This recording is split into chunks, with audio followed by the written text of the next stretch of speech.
ഈശോ മിശിഹായ്ക്ക് സ്തുതിയായിരിക്കട്ടെ. പ്രിയ സഹോദരങ്ങളെ, എങ്ങനെയാണ് വിശുദ്ധ യൗസേപ്പ് നന്മരണത്തിന്റെ മധ്യസ്ഥനായത്? എങ്ങനെയായിരുന്നു വിശുദ്ധന്റെ മരണം? ഇതാണ് ഇന്നത്തെ വീഡിയോയിൽ നിങ്ങളോട് ഞാൻ പങ്കുവയ്ക്കാനായിട്ട് ആഗ്രഹിക്കുന്നത്. ബൈബിളില് വിശുദ്ധ യൗസപിതാവിന്റെ മരണത്തെക്കുറിച്ചൊന്നും പറയുന്നില്ലെങ്കിലും ദൈവമനുഷ്യന്റെ സ്നേഹഗീതിയിൽ യൗസപിതാവിന്റെ മരണത്തെക്കുറിച്ച് വിവരിച്ചിരിക്കുന്നത് ഇപ്രകാരമാണ്. ഈശോ പണിപ്പുരയിൽ ശാന്തനായിരുന്ന് ജോലി ചെയ്തുകൊണ്ടിരിക്കുകയായിരുന്നു. മാതാവ് ഈശോയുടെ അടുക്കൽ ചെന്ന് യൗസപിതാവിന് അസുഖം കൂടുതലാണെന്ന് അറിയിച്ചു. അപ്പോൾ ഈശോ പണി നിർത്തി അമ്മയുടെ തോളിൽ പിടിച്ച് സമാധാനിപ്പിച്ചുകൊണ്ട് അപ്പയുടെ അടുക്കലേക്ക് ചെന്നു. അപ്പ മകനെ നോക്കി ഒന്ന് പുഞ്ചിരിച്ചു. ഈശോ വേഗത്തിൽ തൻ്റെ പിതാവിൻ്റെ ശരീരം സ്നേഹത്തോടും സൂക്ഷ്മതയോടും കൂടി പൊക്കി മെല്ലെ കിടക്കയിൽ കിടത്തി. മാതാവ് അദ്ദേഹത്തിന്റെ വിയർപ്പെല്ലാം തുടച്ചു കൊടുത്തു.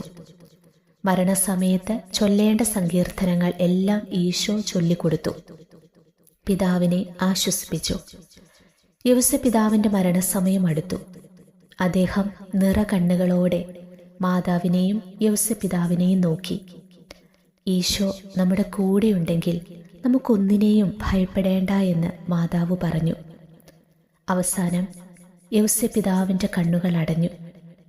യൗസപിതാവിന്റെ കണ്ണുകൾ അടഞ്ഞപ്പോൾ ഒരു മനുഷ്യനെന്ന നിലയിൽ താൻ കരഞ്ഞുപോയി എന്നാണ് ഈശോ മരിയ വാൾത്തോൾത്തയോട് പറഞ്ഞത്. എൻ്റെ കളിക്കൂട്ടുകാരൻ പോയി. ഞങ്ങളുടെ വീട് ശൂന്യമായി. ഒരു ചെറിയ കുട്ടിയായിരുന്നപ്പോൾ ആ വശസ്സിൽ ഞാൻ എത്ര തവണ ഉറങ്ങിയിട്ടുണ്ട്. ഇങ്ങനെ പോയി ഈശോയുടെ ചിന്തകൾ.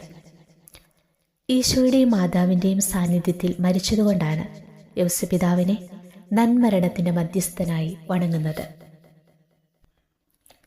ഇനി എന്താണ് ഈ ദൈവമനുഷ്യന്റെ സ്നേഹഗീത? ഈ പുസ്തകം ആരെഴുതിയതാണ് എന്ന് നമുക്കൊന്ന് ചിന്തിക്കാം. ഇറ്റാലിയൻ മിസ്റ്റിക്കായ മരിയ വാൾത്തോർത്തയ്ക്ക് ഈശോ നൽകിയ ദർശനങ്ങളുടെ സമാഹാരമെന്ന് കത്തോലിക്കരായ ക്രൈസ്തവർ വിശ്വസിക്കുന്ന ഗ്രന്ഥമാണ് ദൈവമനുഷ്യന്റെ സ്നേഹഗീത. ഈശോയുടെ ജീവിതം പൂർണ്ണമായും ദൈവമനുഷ്യന്റെ സ്നേഹഗീത രേഖപ്പെടുത്തുന്നു. അതുകൊണ്ട് തന്നെ സുവിശേഷ ഗ്രന്ഥങ്ങളുടെ ഒരു വിശദീകരണമായും ദൈവമനുഷ്യന്റെ സ്നേഹഗീതയെ നമുക്ക് കാണാനായിട്ട് പറ്റും.